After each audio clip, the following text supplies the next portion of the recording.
Sorollear desde los Reales Alcázares de Sevilla,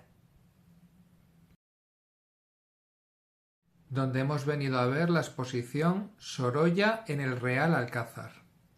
Sorolla pintó hasta en 3 ocasiones en los Reales Alcázares de Sevilla, en una primera estancia en 1908, en una segunda en 1910 y en una tercera y final en la Semana Santa de 1918. Pero a pesar de eso, no penséis que su relación con Sevilla fue buena desde el principio, porque en 1902, la primera vez que Sorolla viajó a Sevilla, le mandó una carta a Clotilde en la que decía el Viernes Santo de aquel año: «Ya está vista Sevilla, la famosa y cacareada Sevilla. No es para tanto». Por suerte luego la relación con la ciudad mejoró mucho. El descubrimiento por parte de Sorolla de los Reales Alcázares de Sevilla se produjo en su primera estancia en 1908 y esto se llevó a cabo porque tenía que pintar un retrato de la reina, el de la reina Victoria con manto de armiño que vimos en el capítulo anterior, ya que la reina se alojaba en el cuarto real de los Reales Alcázares de Sevilla y mientras estaba esperando entre posado y posado de la reina, Sorolla descubrió los jardines y empezó a pintarlos, con un propósito, con el hecho de llevar una serie de pinturas a la exposición que tenía planificada para el verano de aquel año en Londres. Al final, de las 16 pinturas que llegó a pintar en los Reales Alcázares de Sevilla, llevó a la exposición un total de 12. Por otra parte, la segunda estancia de 1910 estuvo motivada por otro retrato que tuvo que hacer para la Casa Real, en este caso el de el rey Alfonso XIII de las órdenes militares para la Hispanic Society. No obstante, esta segunda estancia se va a dividir en 2 fases, una primera ante finales de enero y principios de febrero y la segunda en la primera quincena de marzo de 1910, porque la familia Sorolla estaba haciendo un viaje por varias ciudades andaluzas, entre las cuales se encontraba, además de Sevilla, Córdoba, Granada y Málaga. Aprovechó estas 2 estancias en los Reales Alcázares de Sevilla para pintar 18 vistas que serían utilizadas posteriormente en las exposiciones que realizaría en 1911 tanto en San Luis como en Chicago.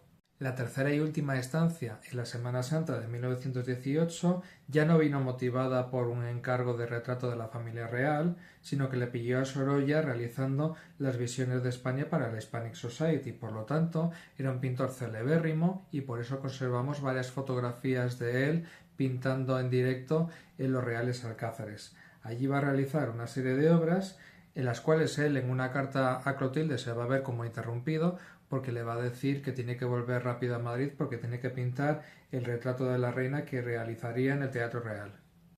Para entender los intereses estéticos de Sorolla en los Reales Alcázares, igual hay que hacer la pregunta al revés. ¿Qué es lo que Sorolla no pintó allí? Como por ejemplo la fachada del Palacio de Pedro I, el Salón de los Embajadores con su esplendorosa bóveda del mediados del siglo XIV o el Patio de las Doncellas, que son 3 motivos muy pintorescos que le hubieran interesado a pintores de la época de Sorolla y también anteriores. Los que sí que le interesaron mucho fueron los pequeños jardines renacentistas italianos que había a lo largo de todos los Reales Alcázares, porque le daba muchísimo juego a nivel de planos, de perspectivas, de juegos de luces y sombras que puso en práctica en muchísimas de sus pinturas y que luego se llevaría a sus propios jardines de la Casa Sorolla, porque el primero de los jardines de la casa va a estar directamente inspirado en el jardín de Troya de los Reales Alcázares. Y ahora sí, nos vamos a adentrar en la sala del Palacio Gótico, donde se encuentra la exposición de Sorolla en el Real Alcázar, compuesta por 15 obras que ha prestado el Museo Sorolla. La muestra comienza citando una carta de Sorolla a Clotilde de 1908 en la cual le cuenta cómo son las calidades del palacio y está acompañada por un cuadro del Jardín de Troya que es la imagen de la exposición. En el segundo tramo encontramos 2 cuadros de la campaña de 1910 en el cual se representa el Jardín de Troya y el Jardín de las Flores. En el tercer tramo nos encontramos con un juego maravilloso que hace Sorolla en la alberca del Jardín de las Flores en 1918, porque en la primera pintura lo pinta desde fuera hacia adentro y en la segunda desde dentro hacia fuera. En el cuarto tramo nos encontramos con 2 vistas muy innovadoras del Jardín del Estanque en 1908. En primer lugar, con los reflejos del agua y en segundo lugar, con un picado muy llamativo desde la Galería del Grutesco. El quinto tramo es muy interesante porque nos permite ver un cambio en los intereses de Sorolla. En la primera obra de 1908 nos encontramos con la fuente de Felipe II, que está bastante alejada del resto del conjunto, mientras que en la de 1918 nos estamos encontrando con un rosal en flor, ya que fue la primera vez de todos los viajes que Sorolla pudo ver la floración dentro de los jardines, y eso le impactó muchísimo. En el sexto tramo nos encontramos con dos vistas un poquito picadas de los jardines del pabellón de Carlos V de 1908 y 1918 respectivamente. En el séptimo tramo nos encontramos con dos rincones de los Reales Alcázares que inspiraron a Sorolla para la creación del patio andaluz y del primer jardín de la Casa Sorolla. La exposición cierra con dos vistas del jardín de Sorolla pintados por él mismo entre 1918 y 1919. Al final de la exposición nos encontramos con este mapa realizado por el estudio de Francisco Reina y cuyas localizaciones están basadas en el trabajo de Antonio González Alba, en las cuales a los espectadores nos proponen jugar a encontrar los cuadros de Sorolla de la exposición en los jardines de los Reales Alcázares de Sevilla, utilizando como hashtag Sorolla en el Alcázar. Sumándonos a este juego, nosotros vamos a aportar una serie de vídeos que grabamos allí y lo vamos a comparar con cuadros de Sorolla, no siendo todos ellos los de la exposición y transmitiéndolo de manera cronológica como los pintó Sorolla. En algunos de ellos veréis cómo Sorolla picaba un poco o mucho la imagen para encontrar un punto de vista muy especial.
Y hasta aquí llega el Sorollear de hoy. Os recuerdo que la exposición de Sorolla en el Real Alcázar se puede ver hasta el 1 de marzo. Si os gusta el vídeo de hoy, dale al like. Si queréis comentarme algo, ponedmelo aquí abajo. Y si os gustan los contenidos de Sorollear, suscribíos. ¡Hasta luego!